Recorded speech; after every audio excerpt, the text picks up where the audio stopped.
ንስሐ መግባት ፈልጋለሁ በህይወቴ ማለት ነው። አሁን እዚህ ላይ ብነግርህም እንትን ማትለው ከመቶ 50 ምናምን ሴቶች በላይ ምናምን በእንትን በኖርማል አውቃለሁ።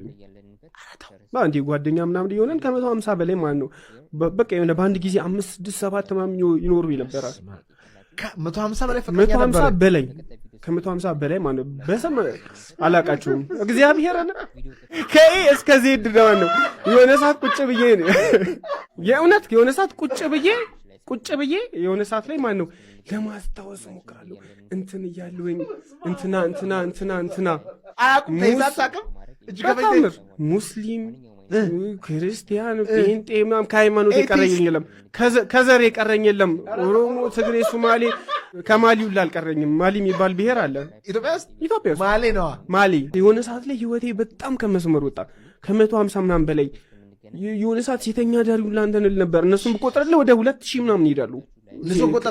ሴተኛ ዳሪ ምናምን ከገባ ይሄንን የምናገረው የሆነ ሰው ከህይወቴ እንዲማርበት ነው ባይዘው እንጂ ለማንም ሰው በህይወቴ ማንም ሰው የሚያቀኝ ማለት ነው ሴት ቀና ብሎ ማያይ ምስኪን ምናምን ሰው ነው የሚያቀኝ። ብዙ ጓደኞች አሁን ይሄንን ኢንተርቪው ሲያዩ ማለት ነው እንትን ይሉናል። ግን how do like እንዴት ነው አትፈራም? ደፋር በቃ ምንም ኬር በቃ የሆነ ሪስፔክት ስትነሳ የሆነ በቃ ቀልደኛ ስትሆን ዝም ብለህ በቃ ኢቭን ጥያቄ ራሱ ያስፈልገውም ዝም ብለህ በቃ ተጫዋቹን እስኪ ምናምን ነገር እንትን በል ቀለል በል ዝም ብለህ ወደ ቤት ወክ ያረክ ምናምን እስኪ ቤት እንሂድ።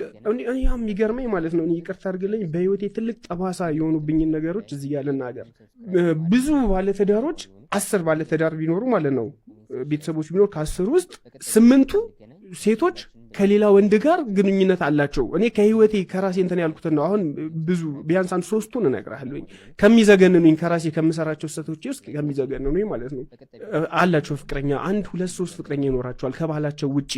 እግዚአብሔርን ዲኤንኤ ይመርመር እስኪ የ10 ቤተሰብ ቢያንስ ማለት ነው የለም ቢባል 3ቱ የሌላ ወንድ ልጅ እያሳደጉ ያሉ ባሎች አሉ በትዳራቸው ውስጥ የራሳቸው ልጅ እየመሰላቸው ከ10 ባለትዳሮች ውስጥ ቢያንስ የለም ቢባል ማለት ነው 3 እና 5ቱ ከሌላ የተወለዱ አሉ።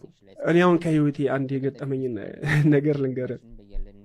የሆነች ልጅ ናትና ሳታገባ በፊት ምናምን ነው ማውቃት። ማግባቷንም አልነገረችኝም። ፌስቡክ ላይ ያየችኝና እንዴ አዲስ ምናምን ነገር አንተ የት ነህ ምናምን ነገር እንደ መጀማመር ብለን የተውነው። ከዛ ላይ ኧረ አዲስ አበባ ነኝ ምናምን እንደዚህ በእናትህ በቃ ናፍቀኛል ልምጣ ምናምን ነገር አለችኝ ማለት ነው። እሺ ነይ የምንጣጣለው አልኳት። ከዛ ግን የሆነች ቀመርን ቀምር ምናምን ለአባቴና ሳምነው ሕክምና እንዲህ ልበል የሆነ ነገራች ዶክተር ነኝ ብላ አዋራው ምናምን የሆነ ገበሬ ነው አባቷ ማለት ነው። እና ብዙም እንትን አይሉም ዶክተር ነው አናገርኩላት። ከዛ በኋላ ከጂንካን የመጣችው ማታ 5 ሰዓት ነው እዚህ የገቡት ሌሊት የተነሳች ማለት ነው የገባችው።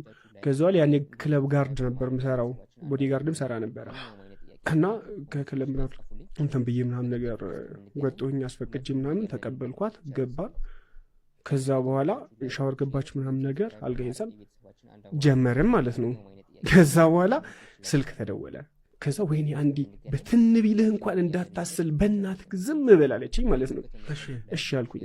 ከዛ በኋላ አነሳች። እኔ እላይዋሊ ነኝ ይሄ ነገር ሲሆን ከዛ በኋላ አነሳችና ከዛ በኋላ ወይ አባ ምናምን ነገር ሳች ማለት ነው ወይ ማምን ነው ገቡ ብለሽ አትደውይልኝም? የኔ ፍቅር አስጨነቅሽኝ እኮ እስካሁን እኮ አልተኛውም ምናምን መግባትሽን ሳላቅ ይላል ማለት ነው። ክዋልኩኝ ማለት ነው። ከዛ በኋላ አዎ እኮ ገቡኝ አክስቴ ጋር ነው ያረፍኩት እና አሁን በዚህ ሰዓት ተኝተዋል እና ልደውልልህም እያልኩኝ እኮ እንትን ብዬ ነው ገብቻለሁ በሰላም በቃ ጠዋት ደውልልሃለሁ። ከዛ የሚል የጻን ልጅ ድምፅ ተሰማ ማለት ነው። ምን ነው ባባ አልተኛም እንዲህ ምናምን ነገር አለች ማለት ነው። አልተኛም እኮ ያው ጦር እየሰጠሁት እያለቀሰ በመከራ ነው ያስተኛሁት ምናምን ነገር ያለ በቃ እሺ ከ3 ቀን በኋላ እመለሳለሁ። እሺ እኔ ንጉስ አፈቅርሻለሁ ሟ ተባብሎ ዘጉ። ምንድነው አንቺ ማምላት አለኝ ፓኬጅ ጀዝባ ባሊ ነው። ከዛ አንቺ አግብተሻል እንዴ አልኳት። አዎ ወልደሻልም? አዎ የ6 ወር ልጅ አለን ምናምን ነገር አለች። የ6 ወር ልጅና ባሏን ቁጭ አርጋን የመጣችው ማለት ነው። በቃ የሆነ ነገር ውርድ አለ ማለት ነው። በቃ የሆነ ለአብዛኞቹ ለሴቶች ያለኝ ነገር እሺ ቆይ መጥቶኛ እንዴ ምናምን ነገር አልኩኝ ምናምን ሽንት ቤት ደርሼ መጣ ወጥቶኝ በዛው ሄድኩኝና ጓደኛዬ ጋር ምናምን ገብቼ አደርኩኝ ማለት ነው።